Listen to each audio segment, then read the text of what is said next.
إن الحمد لله نحمده ونستعينه ونستغفره ونعوذ بالله من شرور أنفسنا ومن سيئات أعمالنا من يهده الله فهو المهتدي ومن يضلل فلن تجد له وليا مرشدا وأشهد أن لا إله إلا الله ولي الصالحين وأشهد أن محمدا عبده ورسوله يا أيها الذين آمنوا اتقوا الله حق تقاته ولا تموتن إلا وأنتم مسلمون يا أيها الناس اتقوا ربكم الذي خلقكم من نفس واحدة وخلق منها زوجها وبث منهما رجالا كثيرا ونساء واتقوا الله الذي تساءلون به والأرحام إن الله كان عليكم رقيبا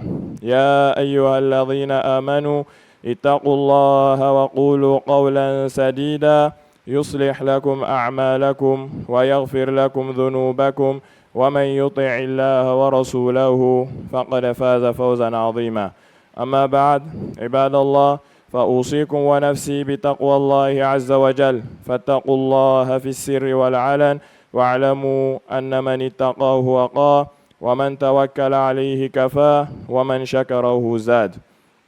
Alhamdulillah, toutes les louanges appartiennent à Allah subhanahu wa ta'ala, Seigneur des mondes. Nous le louons, nous le glorifions et nous le sanctifions.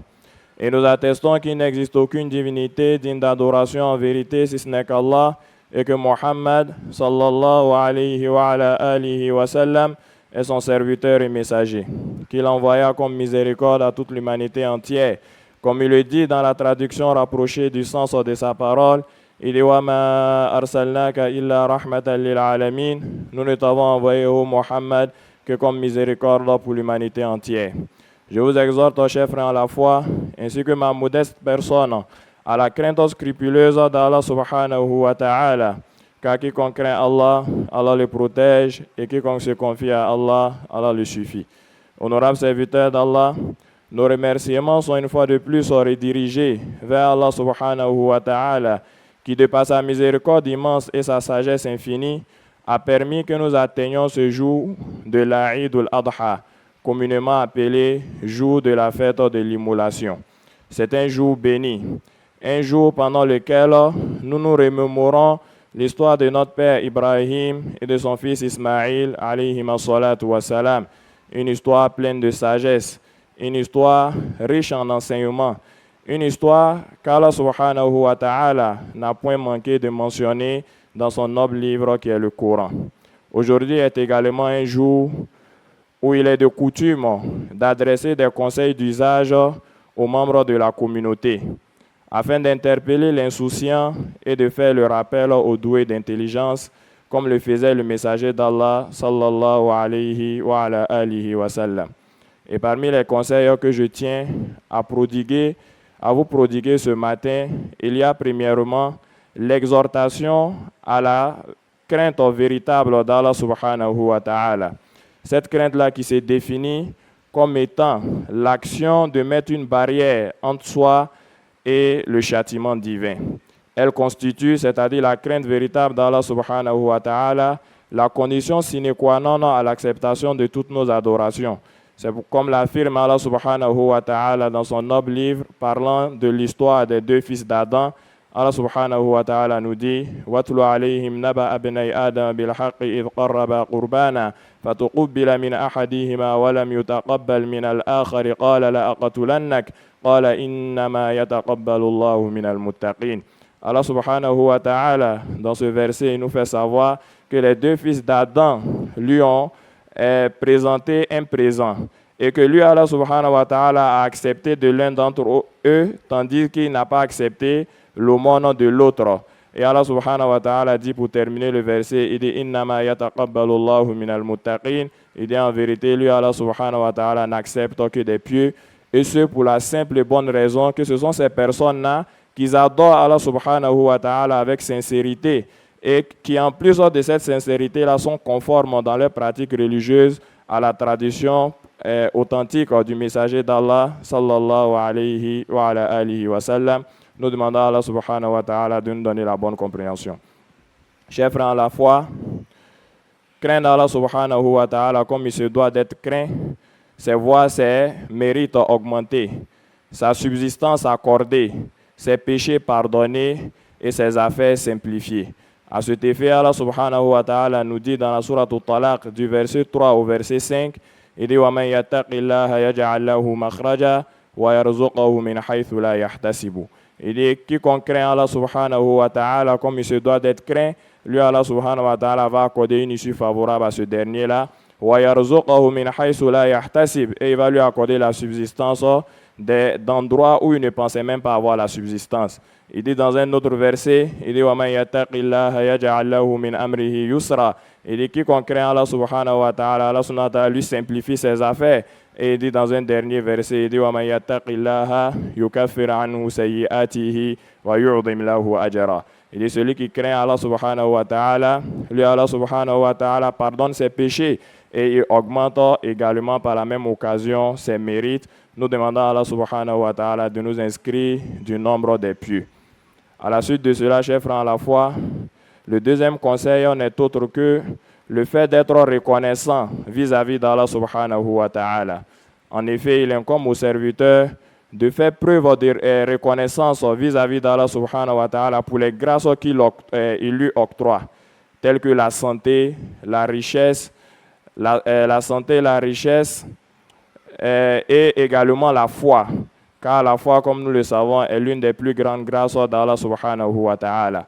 Et ces grâces-là qu'Allah subhanahu wa ta'ala nous octroie, on ne les a pas obtenues de par notre intelligence, ni de par notre expérience ou de notre savoir-faire.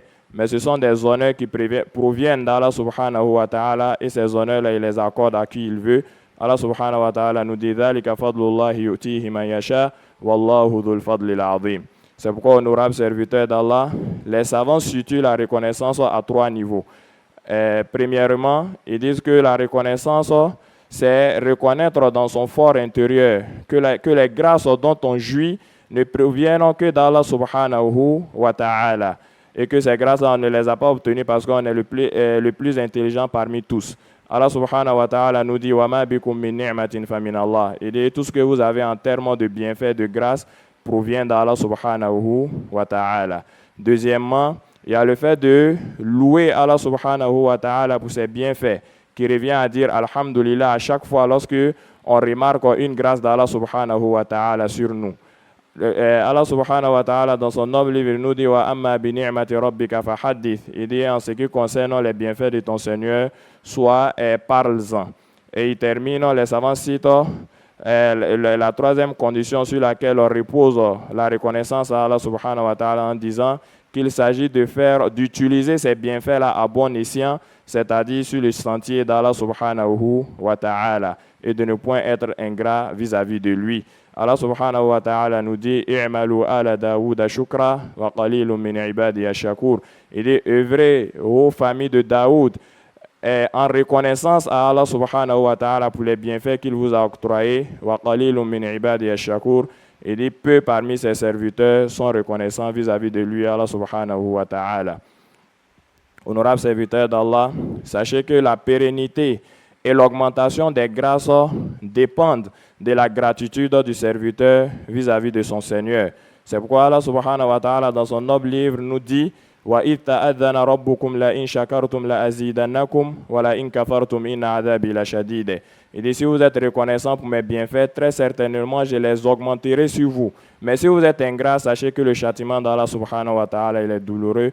Nous demandons à Allah subhanahu wa ta'ala de nous préserver de son châtiment ici-bas et le jour de la résurrection. Et certains parmi nos pieux prédécesseurs, tels que l'imam Ali, karramallahu wajha, radiyallahu alayhi wa karramallahu wajha, il avait l'habitude de dire ceci. Il dit inna ni'mata mawsulatun bishukri wa shukru yata'allaqu bil mazidi wa huma maqrunani fi qarnin falan yanqati'a al mazidu min Allah hatta yanqati'a ash-shukru min al-'abd.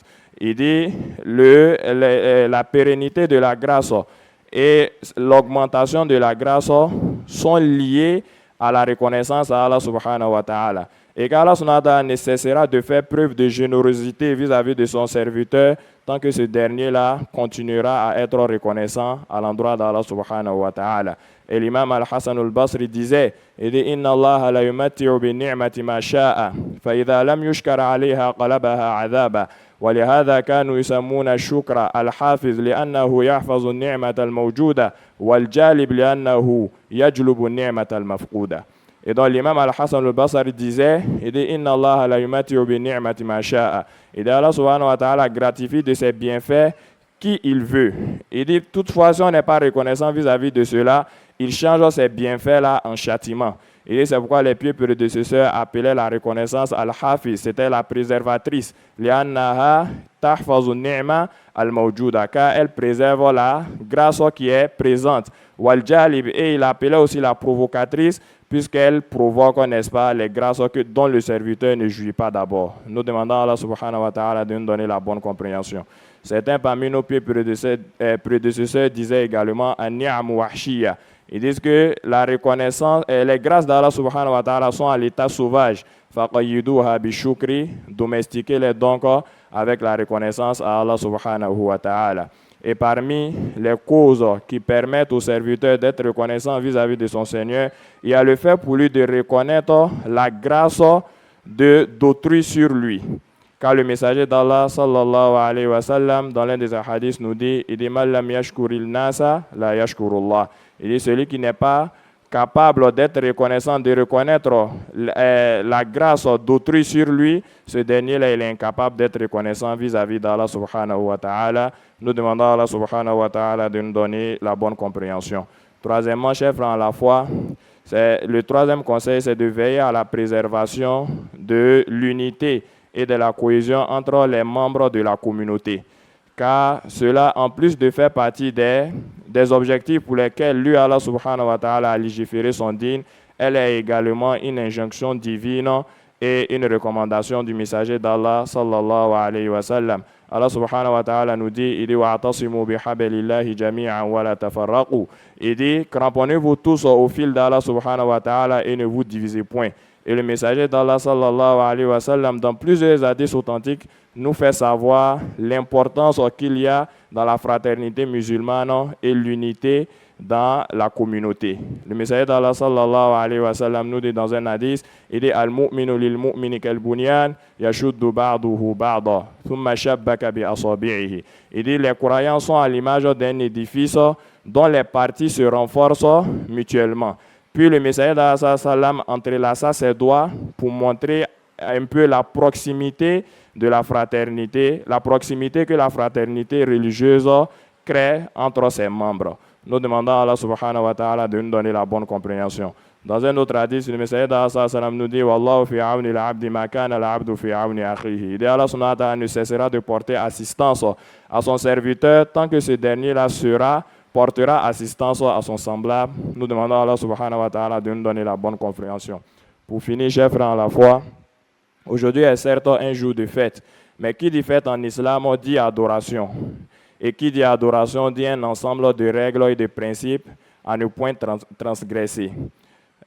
Faisons donc l'effort de ne pas changer, de ne pas faire de ces moments de réjouissance religieuse-là des moments d'abus et de désobéissance à l'endroit d'Allah subhanahu wa ta'ala. Restons plutôt dans la discipline, la retenue, le partage et l'invocation d'Allah subhanahu wa ta'ala. Nous demandons à Allah subhanahu wa ta'ala de nous donner la bonne compréhension et qu'il fasse de nous des musulmans vertueux et sincères. أقول قولي هذا وأستغفر الله العظيم لي ولكم ولسائر المسلمين في مشارق الأرض ومغاربها فاستغفروه إنه كان للأوابين غفورا.